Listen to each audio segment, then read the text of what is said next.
ओ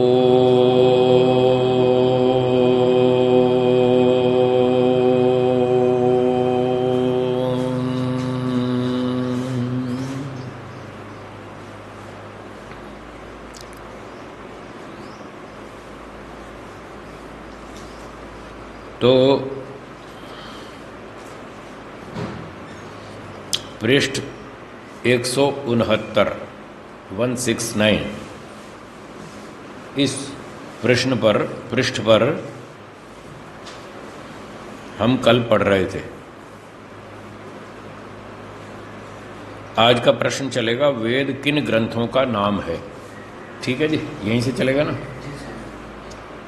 ठीक है, तो मैं प्रश्न पढ़ता हूं। वेद किन ग्रंथों का नाम है? उत्तर ऋग, यजु, साम और अथर्व। मंत्र संहिताओं का, अन्य का नहीं। तो ऋषियों की परंपरा में 4 पुस्तकें हैं, ऋग्वेद, यजुर्वेद, सामवेद, अथर्ववेद। इतने का ही नाम वेद है। पर जो पौराणिक लोग हैं वो इसके अलावा अन्य ग्रंथों को भी वेद के नाम से मानते हैं। उसके लिए अगला प्रश्न पढ़ता हूं। मंत्र ब्राह्मणयोर वेद नाम ध्येयम। प्रश्न, मंत्र ब्राह्मणयोर वेद नाम ध्येयम इत्यादि कात्यायनादि कृत प्रतिज्ञा सूत्र आदि का अर्थ क्या करोगे? इसमें पूर्व पक्षी ने यह प्रश्न उठाया है कि मंत्र और ब्राह्मण दोनों का नाम वेद है। तो सिद्धांति तो कह रहा है ऋग, यजु, साम और अथर्व 4 का ही नाम वेद है। ये तो ब्राह्मण ग्रंथों को भी वेद बता रहे हैं। तो इस पर यह प्रश्न उठाया। उत्तर, देखो, संहिता पुस्तक के आरंभ अध्याय की समाप्ति में वेद यह सनातन से शब्द लिखा आता है और ब्राह्मण पुस्तक के आरंभ व अध्याय की समाप्ति में कहीं नहीं लिखा। तो एक तो प्रमाण ये दिया महर्षि दयानंद जी ने कि ब्राह्मण ग्रंथों में वहाँ कहीं नहीं लिखा कि ये वेद है, जबकि ऋग्वेद के आरंभ में लिखा है वेद, और अध्याय की समाप्ति पर या ग्रंथ की समाप्ति पर भी वेद लिखा है। ये ऋग्वेद समाप्त हुआ, अब ऋग्वेद आरंभ होता है, अब यजुर्वेद आरंभ होता है, अब यजुर्वेद समाप्त हुआ 40वां अध्याय। पर ब्राह्मण ग्रंथों में कहीं नहीं लिखा कि ये वेद शुरू हो रहा है और वेद खत्म हो रहा है। हाँ, तो ब्राह्मण लिखा है, अथ शतपथ ब्राह्मणम, हाँ तो ब्राह्मणम लिखा है, वेद तो नहीं लिखा। एक प्रमाण तो ये हो गया। फिर दूसरी बात कह रहे हैं, निरुक्त में ऐसा लिखा है, इति अपि निगमो भवति इति ब्राह्मणम छंदो ब्राह्मणानि च तद विषयाणि। अब ये निरुक्त का प्रमाण दे रहे हैं। इस प्रमाण से भी स्पष्ट विदित होता है कि वेद मंत्र भाग का नाम है और ब्राह्मण व्याख्या भाग है, दोनों अलग अलग हैं। इति अपि निगमो भवति, ये निगम हो गया वेद, वेद का दूसरा नाम है निगम। और इति ब्राह्मणम, ये ब्राह्मण है। तो इसका मतलब है ब्राह्मण वेद से भिन्न है। तो ब्राह्मण ग्रंथों का नाम वेद नहीं है, ये निरुक्त के शास्त्र से सिद्ध होता है। और फिर कहा छंदो ब्राह्मणानि च तद विषयाणि। तो छंद और ब्राह्मण, छंद नाम वेद का है और ब्राह्मण अलग है, इसलिए यहाँ 2 नाम लिखे, नहीं तो एक ही लिख देते। 2 लिखे तो मतलब 2 चीज़ें। छंदो ब्राह्मणानि च तद विषयाणि, छंद और ब्राह्मण उस विषय में है। तो इससे पता चलता है कि वेद अलग चीज़ है, ब्राह्मण ग्रंथ अलग चीज़ है। जो मूल संहिता है उसका नाम है वेद, और जो उसकी व्याख्या है उसका नाम है ब्राह्मण ग्रंथ, वो वेद नहीं है। अब इससे भी स्पष्ट विदित होता है कि वेद मंत्र भाग और ब्राह्मण व्याख्या भाग है। इसमें जो विशेष देखना चाहें तो मेरी बनाई ऋग्वेदादि भाष्य भूमिका में देख लीजिए, वहाँ विस्तार से लिखा है। वहाँ अनेकशः प्रमाणों से विरुद्ध होने से यह कात्यायन का वचन नहीं हो सकता, ऐसा ही सिद्ध किया है। तो ये वचन भी नकली है। कात्यायन के नाम से किसी ने नकली वचन बना लिया, मंत्र ब्राह्मणयोर वेद नाम ध्येयम। तो ये नाम भी गड़बड़ है, वाक्य भी गड़बड़ है। क्योंकि जो माने तो वेद सनातन कभी नहीं हो सके, क्योंकि ब्राह्मण पुस्तकों में बहुत से ऋषि महर्षि और राजा आदि के इतिहास लिखे हैं। ब्राह्मण ग्रंथ तो इतिहास की पुस्तक है, उसमें ऋषियों के, महापुरुषों के, राजाओं के, उनके इतिहास लिखे हुए हैं। और इतिहास जिसका हो उसके जन्म के पश्चात लिखा जाता है, इतिहास तो बाद में लिखा जाता है, और वह ग्रंथ भी उसके जन्म के पश्चात होता है। पहले व्यक्ति का जन्म हो जाएगा, फिर उसके जीवन में घटनाएं हो जाएंगी, फिर उसको लिखा जाएगा। तो जिसमें लिखा गया वो तो बाद की पुस्तक हुई। वेदों में किसी का इतिहास नहीं है। तो इससे पता चलता है वेद अलग चीज़ है, ब्राह्मण अलग चीज़ है। ब्राह्मण में इतिहास है, वेद में कोई इतिहास नहीं है। वेद सृष्टि के आरंभ की पुस्तक है, इसलिए उसमें इतिहास नहीं है। ब्राह्मण बाद की पुस्तक है, उसमें इतिहास है। इसलिए वेद अलग चीज़ है, ब्राह्मण अलग चीज़ है। ब्राह्मण ग्रंथ को वेद नहीं कह सकते। किंतु विशेष जिस शब्द से विद्या का बोध होवे उस शब्द का प्रयोग किया है। किसी मनुष्य की संज्ञा व विशेष कथा का प्रसंग वेदों में नहीं है। तो वेद क्योंकि पहले ही दिन की पुस्तक है, सृष्टि के आरंभ की, इसलिए इतिहास उसमें आ ही नहीं सकता। इतिहास तो उस किताब में आएगा जो बाद में लिखी जाएगी। जिस शब्द से विद्या का बोध होवे उस शब्द का प्रयोग क्या है? वेद में मनुष्य का इतिहास नहीं है। सूर्य का नाम है, पृथ्वी का नाम है? तो सूर्य पृथ्वी तो एक वस्तु है संसार की, उसका तो नाम है। गऊ है, पृथ्वी है, पर्वत है, जड़ी है, औषधि है, जड़ी बूटी है, वनस्पति है, गेहूं है, चना है, ये सब है। तो ये तो इन शब्दों से तो पदार्थों का ज्ञान होता है, पर इससे किसी मनुष्य के जीवन की घटनाओं का पता नहीं चलता। मनुष्य के जीवन की घटनाएं जो लिखी जाएंगी वो तो उसके जीवन घटने के बाद होंगी, और वेद पहले की पुस्तक है, इसलिए किसी भी व्यक्ति का इतिहास उसमें नहीं है। इतिहास न होने से वो ईश्वरकृत है, और उसी का नाम वेद है। जी स्वामी जी, क्योंकि जो माने तो वेद सनातन कभी नहीं हो सके। अगर ब्राह्मण ग्रंथों को वेद माने तो फिर वेद प्राचीन नहीं हो सकता, क्योंकि ब्राह्मण ग्रंथ तो बाद के हैं, उसमें तो इतिहास है। मतलब सनातन वेद को मानते हैं। हाँ, वेद सनातन है, जबकि ब्राह्मण तो नवीन है। वेद के बाद में व्याख्यान ग्रंथ बनाए गए, उसका नाम ब्राह्मण है। तो जब ब्राह्मण ग्रंथ बनाए तो उसमें तो इतिहास भी आ गया, ऋषियों का व्याख्या करते समय कि याज्ञवल्क्य के ऋषि थे, राजा जनक थे, ये सब शतपथ ब्राह्मण में उनकी चर्चा आती है। तो इसलिए ब्राह्मण ग्रंथ को वेद नहीं मान सकते, वेद में कोई इतिहास नहीं है, ब्राह्मण ग्रंथों में इतिहास। सनातन शब्द यहाँ प्राचीन, पुराना, सृष्टि के आरंभ का। सनातन शब्द यहाँ पर वेद के लिए भी आ गया है, ईश्वर के लिए भी आ गया, जीव के लिए भी आ गया। हाँ, कोई बात नहीं। हाँ, सनातन मतलब पुराना। तो यहाँ सनातन से तात्पर्य है सृष्टि के पहले दिन का, इतना पुराना। तो सृष्टि के प्रथम दिन ही ईश्वर ने वेद पढ़ाना शुरू किया था। सनातन का अर्थ ऐसा नहीं तब से लेके अब तक, मतलब नहीं, ना। सनातन का अर्थ अनादि भी है। वेद अनादि है, तो किसी मनुष्य का इतिहास उसमें नहीं आएगा। पर यहाँ जो प्रसंग चल रहा है वो ये तुलनात्मक प्रसंग है कि ब्राह्मण ग्रंथ में तो इतिहास आ गया। क्यों आ गया? क्योंकि वो मनुष्यों के जीवन की घटनाओं के बाद लिखा, इसलिए इतिहास आ गया। तो वेद तो सृष्टि के पहले दिन का है, इसलिए उसमें इतिहास नहीं आ सकता।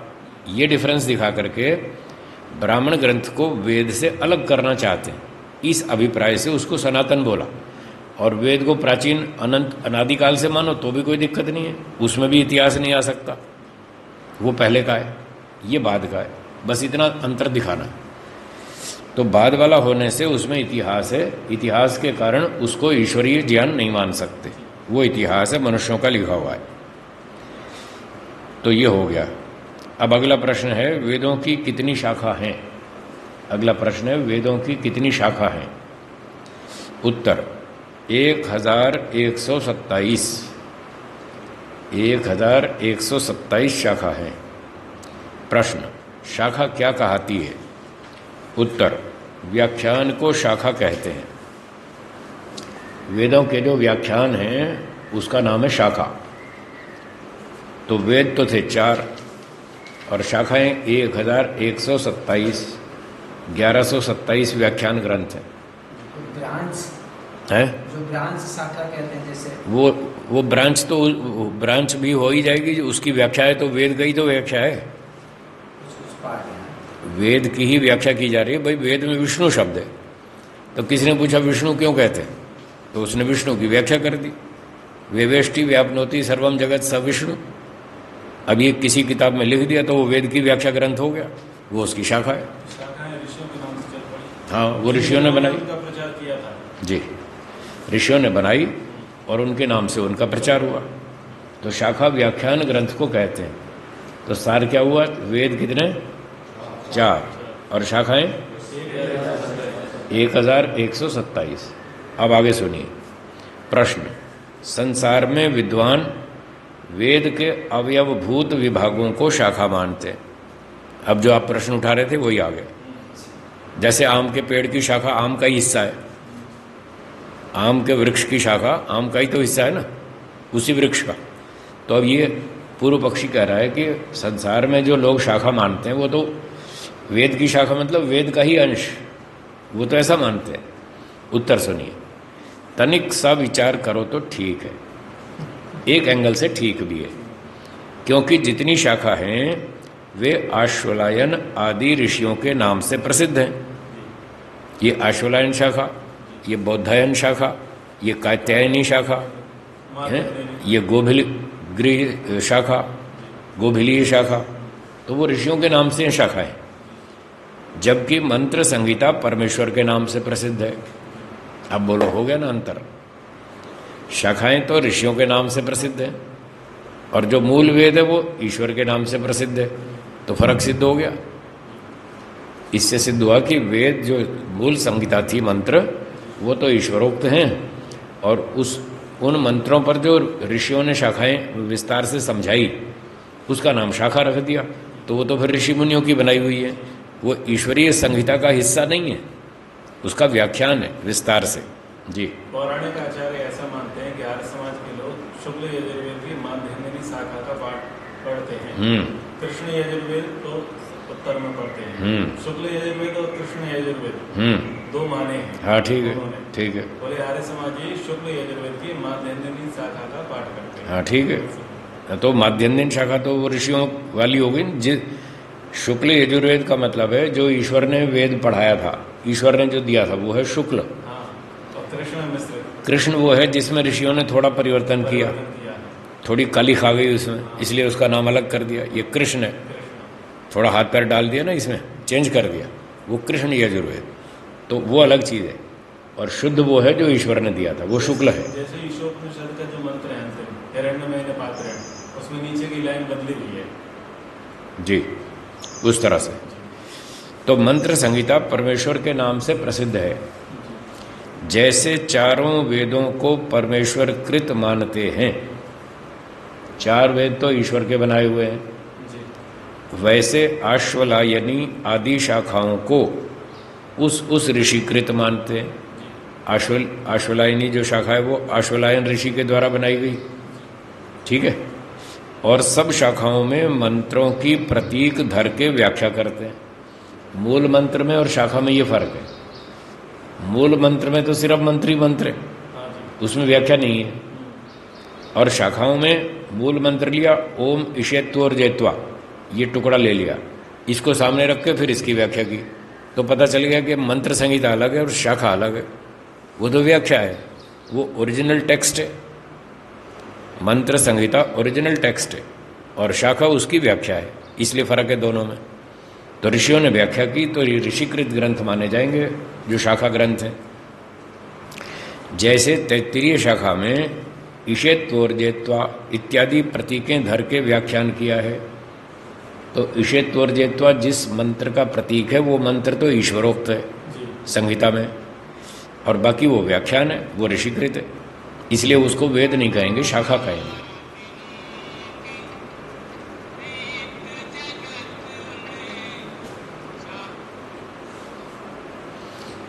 और वेद संहिताओं में किसी की प्रतीक नहीं धरी।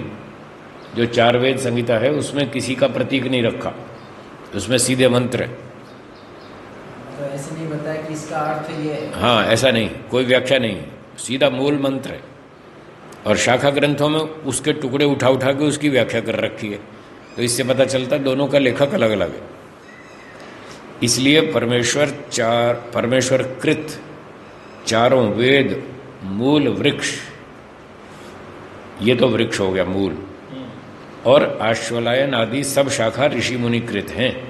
ये आश्वलायन आदि शाखा ऋषि परमेश्वर कृत नहीं है। जो इस विषय की विशेष व्याख्या देखना चाहें वे ऋग्वेदादि भाष्य भूमिका में देख लेंगे, तो वहाँ पर और भी विस्तार से बताया इस विषय को। जैसे माता पिता अपने संतानों पर कृपा दृष्टि कर उन्नति चाहते हैं, वैसे ही परमात्मा ने सब मनुष्यों पर कृपा करके वेदों को प्रकाशित किया है। जैसे माता पिता बच्चों को सिखाते हैं, ये आँख है, ये नाक है, ये कान है, ये हाथ है, ये पाँव है, ये कौवा है, ये बिल्ली है, ये कुत्ता है, ये गाय है, सब बात सिखाते हैं। इसलिए सिखाते हैं कि बच्चे उन्नति करें और दुनिया की जानकारी हो और खाना पीना उठना बैठना पढ़ना लिखना सीखें, बुद्धि का विकास करें, इसलिए सिखाते हैं। जैसे माता पिता अपने बच्चों को सिखाते हैं तो हम ईश्वर के बच्चे हैं, तो ईश्वर भी हमको सिखाएगा, भाई ये सृष्टि है, ये सूर्य है, ये पृथ्वी है, ये पर्वत है, ये नदी है, ये दूध है, ये घी है, ये मक्खन है, ये मलाई है, तो मलाई मक्खन अंडे मत खाना, मलाई मक्खन खा लेना, वो भी हमको सिखाता है। इस प्रकार से ईश्वर ने 4 वेदों को प्रकाशित किया है। हम उसकी संतान हैं, उस पर सब मनुष्यों पर कृपा करके वेदों को प्रकाशित किया है, जिससे मनुष्य अविद्या अंधकार भ्रम जाल से छूटकर विज्ञान रूप सूर्य को प्राप्त होकर अति आनंद में रहें। तो मनुष्य लोग आनंद प्राप्त करें, अविद्या से छूटें, विद्या को प्राप्त करें, विद्या रूपी सूर्य के प्रकाश में रहें। जैसे सूर्य चमकता है, प्रकाश मिलता है, तो लोग टक्कर नहीं खाते, खड्डे में नहीं गिरते, सुरक्षित रहते हैं, सावधानी से चलते हैं, चोट नहीं खाते। ऐसे ही जिसको विद्या होती है तो वो मार नहीं खाता, जो अंधेरे में भटकता है वो खड्डे में गिरता है, चोट खाता है, हाथ पैर तुड़वा लेता है। ऐसे ही जो अंधेरे में रहता है अविद्या में, वो दुखी होता है, उल्टे सीधे काम करता है, दंड भोगता है। तो ईश्वर जब हमारी उन्नति चाहता है, इसलिए उसने 4 वेदों का ज्ञान दिया और कहा देखो इस संसार को इस तरह से समझो। ईश्वर ने अपने बारे में भी बताया, संसार के बारे में भी बताया और आत्मा के बारे में भी बताया, तीनों के बारे में बताया और कहा इस तरह से इसको जानकर अच्छे काम करो, बुरे काम मत करो और विद्या तथा सुखों की वृद्धि करते जाएं। तो मनुष्य लोग विद्या वृद्धि करें, सुख की वृद्धि करें, अति आनंद में रहें। यहाँ पर ये ध्यान दीजिए, आनंद शब्द का प्रयोग है, अति आनंद में रहें। अब ये जो चर्चा है ये मोक्ष की चर्चा नहीं है, जीवित अवस्था की चर्चा है। तो जो लोग कहते हैं मोक्ष में तो आनंद मिलता है, संसार में सुख मिलता है, प्रकृति से सुख मिलता है, ईश्वर से आनंद मिलता है, उनके लिए ये प्रमाण है। यहाँ तो जीवित अवस्था में आनंद कह रहे हैं और ये आनंद तो प्रकृति वाला है। विद्या पढ़ें, खाएं पिए, आनंद से रहें, सदा आनंद में रहें। तो ऐसे प्रमाणों से ये पता चलता है कि आनंद और सुख पर्यायवाची शब्द हैं। महर्षि दयानंद जी की दृष्टि में सुख और आनंद पर्यायवाची शब्द हैं। चाहे प्रकृति से मिलता हो उसका नाम सुख भी है, आनंद भी है, चाहे ईश्वर से मिलता हो उसका नाम सुख भी है, आनंद भी है। वो समानार्थक मान करके चलते हैं। यद्यपि दोनों की क्वालिटी में अंतर है। प्रकृति से जो सुख मिलता है उसकी क्वालिटी बहुत बेकार है, बहुत घटिया है। ईश्वर से जो मिलता है उसकी क्वालिटी बहुत अच्छी है, बहुत ऊंची है। क्वालिटी में फ़र्क है, शब्द में फ़र्क नहीं है। शब्द आप जो भी मर्जी प्रयोग कर सकते हैं। तो उसका ये प्रमाण है कि यहाँ पर शरीरधारी अवस्था में भी प्रकृति का सुख भोगते हुए भी उसको आनंद नाम से कह रहे हैं। ये मुझे बताना था। जैसे फिल्म रिलीज होती है तो प्रकृति का सुख ट्रेलर है वो पूरा आनंद है। एक मिनट ठहरिए, एक मिनट, क्या बोला आपने संदीप जी? अति आनंद मतलब पूरे बढ़िया आनंद में रहे। ये मुक्ति नहीं है। मुक्ति भले ही हो, पर यहाँ पर जीवित अवस्था में भी जो हम प्राकृतिक सुख भोगते हैं, अनेक जगह पर खाने पीने इंद्रियों के सुख भोगने को भी वो आनंद शब्द से कहते हैं। जैसे एक और प्रमाण देता हूं, ईश्वर स्तुति प्रार्थना उपासना के 8 मंत्र हैं। ओम विश्वानि देव सवितर दुरितानि, 8वां मंत्र है ओम अग्ने नय सुपथाराय। इसके भाष्य में संस्कार विधि में महर्षि जी ने लिखा है नम उक्तिम विधेम, और सर्वदा आनंद में रहें। अब ये तो आनंद अभी जीवित अवस्था का है, ना तो समाधि मिली है न मोक्ष मिला है। अब वहाँ लिख रहे हैं सर्वदा आनंद में रहें। तो ये एक प्रमाण हो गया कि जीवित अवस्था में भौतिक सुख को भी वो आनंद नाम से बोलते हैं। दूसरा प्रमाण, जब महर्षि दयानंद जी राजाओं को पत्र लिखते थे तो कैसे लिखते थे? फलाने फलाने राजा जी सदा आनंदित रहो। अब राजा कोई समाधि में है क्या? न तो राजा समाधि में है न मोक्ष में, उसको कह रहे हैं सदा आनंदित रहो, ऐसे आशीर्वाद देते थे। तो इससे पता लगता है कि वो भौतिक सुख को भी आनंद नाम से बोलते हैं। और 9वें समोल्लास में मुक्ति में जो आनंद मिलता है उसको वो सुख शब्द से कह रहे हैं। यदि जीव का ब्रह्म में लय होता तो मुक्ति का सुख कौन भोगता? अब वहाँ मुक्ति का सुख लिखा है, इसलिए कह रहा हूँ वो इक्विलेंट मान के चलते हैं। धर्मदेव जी बोलिए। हाँ हाँ जी जी, प्रकृति है।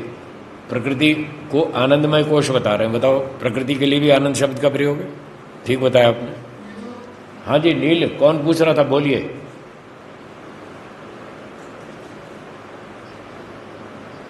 बोलिए, नमस्ते, बोलिए।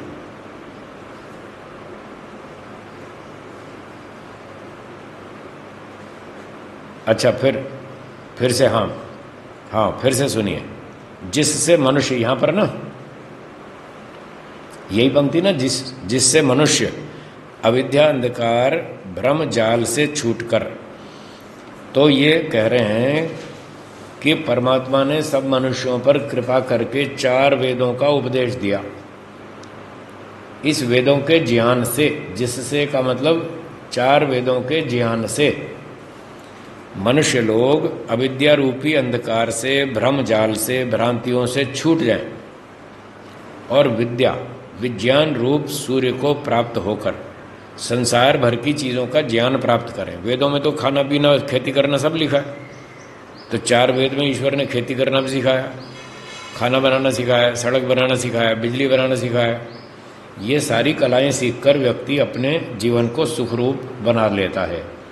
तो कह रहे हैं सारी विद्याएं प्राप्त करके लोग अविद्या से बचें, विद्या को प्राप्त करें, सारे काम ठीक ठाक करें, बुद्धिमत्ता से करें और सदा आनंद में रहें, संसार में जीते जी आनंदित रहें और विद्या तथा सुखों की वृद्धि करते जाएं, विद्या बढ़ाते जाएं, पढ़ते जाओ पढ़ते जाओ पढ़ते जाओ।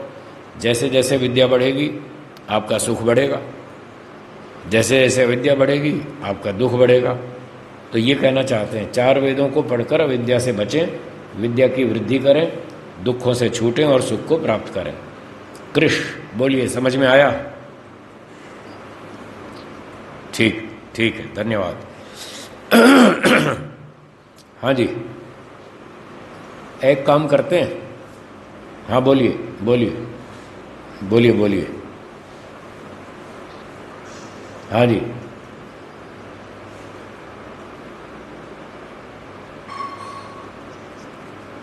वैसे तो ये सारी शाखाएं ही हैं, वो भी व्याख्यान ग्रंथ हैं। ब्राह्मण ग्रंथ भी वेदों के व्याख्यान ग्रंथ हैं।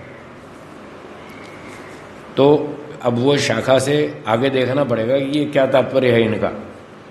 आगे पर कहीं किसी प्रसंग में महर्षि जी ने यह भी लिखा है कि जो 1127 शाखा हैं उसमें 1000 शाखाएं तो सामवेद की है। कितनी? 1000। 1000 तो सामवेद की हैं और 100 शाखाएं किसी यजुर्वेद की है। 101 यजुर्वेद की है। तो 1101 तो यही होगी। बाकी कितनी बची? 26 में से 26 में से 2-4 अथर्ववेद की होंगी, बाकी 15-20 उसकी होंगी ऋग्वेद की। तो अब ये जानना अभी थोड़ा कठिन लग रहा है कि ये जो ब्राह्मण ग्रंथ हैं इन 1127 में है या इससे अलग है, ये अभी थोड़ा कहना मुश्किल है। अभी 12 शाखाओं के प्रमाण है। ठीक है ना।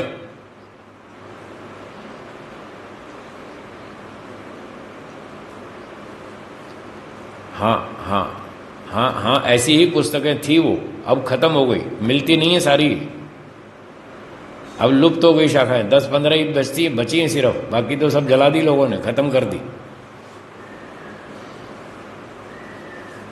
बस खत्म लुप्त हो गई, नष्ट हो गई। थोड़ी बची है 15-20। हाँ, वो जो भी है इतिहास पता नहीं कहाँ कहाँ कैसे जला दी, वो कैसे नष्ट हो गई। अब तो 15-20 ही बची है मुश्किल से। ठीक है जी। चलिए आगे बढ़ते हैं हम। प्रश्न, वेद नित्य हैं व अनित्य? उत्तर, नित्य हैं, क्योंकि परमेश्वर के नित्य होने से उसका ज्ञान गुण भी नित्य है। द्रव्य नित्य हो तो गुण भी नित्य होता है। न्याय दर्शन वैशेषिक दर्शन का नियम है। नित्य द्रव्यों में नित्य गुण होते हैं, अनित्य द्रव्यों में अनित्य गुण होते हैं। ईश्वर द्रव्य है, हाँ या ना? अच्छा, ईश्वर नित्य द्रव्य है या नित्य है या अनित्य है?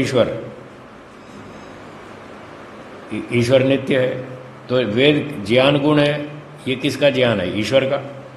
जब ईश्वर नित्य है तो उसका ज्ञान भी नित्य होगा। इसलिए कह रहे हैं वेद भी नित्य हैं, क्योंकि परमेश्वर के नित्य होने से उसके ज्ञान आदि गुण भी नित्य हैं। जो नित्य पदार्थ हैं उनके गुणकर्म स्वभाव नित्य। लो आगे पंक्ति, जो मैं बोल रहा था वही आ गई। जो नित्य पदार्थ हैं उनके गुणकर्म स्वभाव नित्य, और जो अनित्य द्रव्य के अनित्य होते हैं। ईश्वर नित्य है, उसके ज्ञान, इच्छा, बल सब नित्य हैं, जितने भी गुण हैं। तो वेद नित्य हैं, ये उत्तर हो गया। अगला प्रश्न, क्या यह पुस्तक भी नित्य है? जो पुस्तक ऋग्वेद संहिता, यजुर्वेद संहिता, उसके बारे में पूछ रहे हैं। क्या ऋग्वेद, यजुर्वेद संहिता ये पुस्तक भी नित्य है? उत्तर, नहीं, क्योंकि पुस्तक तो पत्रे और स्याही का बना है। कागज वागज से बना हो तो कागज तो फट जाएगा, स्याही मिट जाएगी, वो तो अनित्य है। इसलिए वह नित्य कैसे हो सकता है? किंतु जो शब्द, अर्थ और संबंध हैं वे नित्य हैं। ईशेत्वोर्जेत्वा वायवस्थ देवो, ये जो शब्द हैं, सूर्य चंद्रमसौ धाता यथा पूर्वम अकल्पयत, ये जो शब्द हैं, और जो इन शब्दों से कहे जाने वाले पदार्थ हैं, सूर्य, चंद्रमा, ये पदार्थ, इन शब्दों का इन पदार्थों के साथ जो संबंध है वो नित्य है।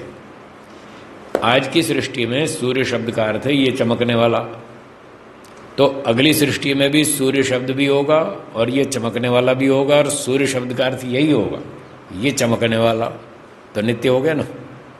शब्द और अर्थ का जो संबंध है वो नित्य है। सूर्य अनित्य है, कागज अनित्य है, पृथ्वी अनित्य है, लेकिन इन पदार्थों को जो वाचक शब्द हैं वो शब्द नित्य हैं, और इन शब्दों का जिन पदार्थों से संबंध है वो संबंध भी नित्य है। तो अगली बार जब सृष्टि बनाएगा ईश्वर तब भी सूर्य बनाएगा, और यही मंत्र बताएगा, सूर्य चंद्रमसौ धाता, यही मंत्र होगा, यही शब्द होंगे, यही अक्षर होंगे, सब कुछ सेम। और सूर्य भी ऐसा ही बनेगा जैसा आज है, यथा पूर्वम अकल्पयत, जैसे पहले बनाया ऐसे ही अब बनाया, ऐसे ही आगे बनाएगा। ईश्वर की रचना में कोई अंतर नहीं आता, क्योंकि उसका ज्ञान पूर्ण है, उसमें कोई अधूरापन नहीं है, कोई भ्रांति नहीं है, कोई संशय नहीं है। इसलिए उसमें कोई सुधारा वधारा, अल्ट्रेशन कुछ नहीं होता, ऐसा ही रहता है हमेशा एक जैसा। तो इस प्रकार से कागज पत्रे तो अनित्य हैं, पर वेद के शब्द नित्य हैं। जी, ये साधारण वाक्य है, इसमें प्रश्नवाचक चिन्ह क्यों लगाया है? हैं? ये साधारण वाक्य है, ये गलत है, ये गलत है, प्रश्नवाचक गलत छप गया, ठीक होना चाहिए, सीधा सीधा पूर्ण विराम होना चाहिए। प्रश्न, ईश्वर ने उन ऋषियों को ज्ञान दिया होगा और उस ज्ञान से लोगों ने वेद बना लिए होंगे। ईश्वर ने ऐसे ही कुछ भी लमसम ज्ञान दे दिया, फिर ऋषियों ने अपना दिमाग लगाया और पूरी सेटिंग कर ली और वेद बना लिए। एज इट इज वेद ईश्वर ने नहीं दिए। ये पूर्व पक्षी का प्रश्न है। जैसे हम पढ़ते आ रहे हैं अग्निमीळे पुरोहितम यज्ञस्य देव मृत्युजम, ये ईश्वर रचित मंत्र नहीं है, ये पूर्व पक्षी कह रहा है। ये रचना तो मनुष्य ने बनाई, ईश्वर ने तो लमसम सिखा दिया, भाई देखो ये सूरज है, ये चांद है, ये धरती है, तुम अपने आप बना लेना, अपनी किताब बना लेना। ऐसे पूर्व पक्षी ऐसा कह रहा है। तो उत्तर, इसका उत्तर सुनिए, ज्ञान ज्ञेय के बिना नहीं होता। हाँ जी, ज्ञान ज्ञेय के बिना नहीं होता। ज्ञेय मतलब पदार्थ। फॉर एग्जाम्पल, मैंने कहा भाई पेन लाओ, एक बच्चे से कहा पेन लाओ, बच्चे ने कहा जी पेन क्या होता है, मुझे पता नहीं। तो पहले मुझे उसको बताना पड़ेगा ना पेन क्या होता है। तो मैं ऐसे दिखाऊंगा, देखो ये पेन है, ये जो पेन है ये है ज्ञेय, जानने योग्य पदार्थ, ज्ञेय, ये ज्ञेय है। तो मैं बच्चे को क्या सिखाऊंगा, देखो ये पेन है, अब तुम्हें बोलो पेन का ज्ञान हुआ कि नहीं हुआ। वो कहेगा हाँ हो गया। क्या ज्ञान हुआ, ये पेन है। कौन सा पेन है, ये पेन है। अगर मैं ये पेन ना दिखाऊं तो पेन का ज्ञान हो जाएगा, नहीं होगा। तो ज्ञेय के बिना ज्ञान नहीं होता। जब तक पेन की वस्तु की सत्ता नहीं है, पेन वस्तु की सत्ता नहीं है, तब तक उसको पेन का ज्ञान नहीं होगा। तो जब तक सूर्य ना हो तब तक सूर्य का ज्ञान नहीं होगा, पंखा ना हो तो पंखे का ज्ञान नहीं होगा, रोटी ना हो तो रोटी का ज्ञान नहीं होगा, ईश्वर ना हो तो ईश्वर का ज्ञान नहीं होगा। तो जो जो पदार्थ हैं उनका नाम है ज्ञेय। ज्ञेय के बिना ज्ञान नहीं होता। तो पदार्थ होने चाहिए तभी उस चीज़ का ज्ञान होगा। अब आगे पढ़ता हूँ। गायत्री आदि छंद, षड्ज आदि स्वर और उदात्त अनुदात्त आदि स्वर, ये स्वर दो तरह के हैं। षड्ज ऋषभ गांधार, मध्यम पंचम धैवत्य निषाद, 7 स्वर हो गए। जो सरगम के 7 स्वर हैं इनका नाम भी स्वर है। और उदात्त अनुदात्त स्वरित व्याकरण शास्त्र में ये भी स्वर हैं। ठीक है, तो ये सारे स्वर। और गायत्री आदि छंद है, गायत्री छंद है, अनुष्टुप छंद है, त्रिष्टुप छंद है, जगती छंद है, पंक्ति छंद है, ऐसे बहुत सारे छंद हैं। तो छंद और स्वर आदि का जो ज्ञान पूर्वक गायत्री आदि छंदों के निर्माण करने में सर्वज्ञ के बिना किसी का सामर्थ्य नहीं है। तो ये जो वेदों की रचना, ये तो छंदोबद्ध है। वेदों की रचना छंदों में, और छंद रचना करना टेक्निकल काम है। ये टेक्निकल काम बिना ईश्वर के कोई कर नहीं सकता। इतनी अक्ल किसी में नहीं है जो अपने आप छंद बना ले। इसलिए इस प्रकार का सर्व ज्ञान युक्त शास्त्र बना सके तो परमात्मा को छोड़कर किसी में इतनी ज्ञान विज्ञान बुद्धि शक्ति सामर्थ्य नहीं है जो इस प्रकार के छंद वाले मंत्र बना ले और 4 वेद तैयार कर ले।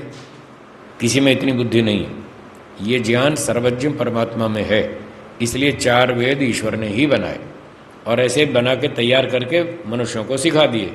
अग्निमीळे पुरोहितम यज्ञस्य देव मृत्युजम, ऐसे सिखा दिए। हाँ, वेद को पढ़ने के पश्चात जब ईश्वर ने वेद पढ़ा दिया, व्याकरण सिखा दिया, उसमें छंद भी बता दिया, स्वर भी बता दिया हैं, और धातु प्रत्यय सब बता दिया, तब उसके बाद व्याकरण, निरुक्त, छंद आदि ग्रंथ ऋषि मुनियों ने विद्याओं के प्रकाश के लिए कर दिए। फिर ऋषि मुनियों ने बाद में बनाए शास्त्र अलग अलग, व्याकरण शास्त्र, दर्शन शास्त्र, उपनिषद हैं, काव्य अलंकार, ये वो, इस प्रकार से छंद शास्त्र आदि, ये फिर बाद में ऋषियों ने बनाए। पहले ईश्वर ने सिखाया, फिर ऋषियों ने बना दिया ताकि लोगों को आगे आसानी पड़े।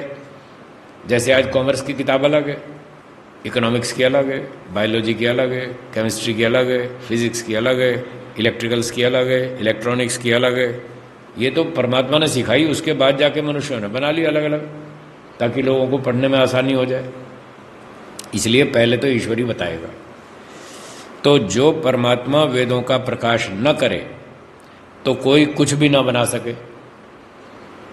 मूल स्रोत होना चाहिए, कल मैंने बताया था, ज्ञान आएगा तो कहीं स्रोत होना चाहिए जहां से आ रहा है।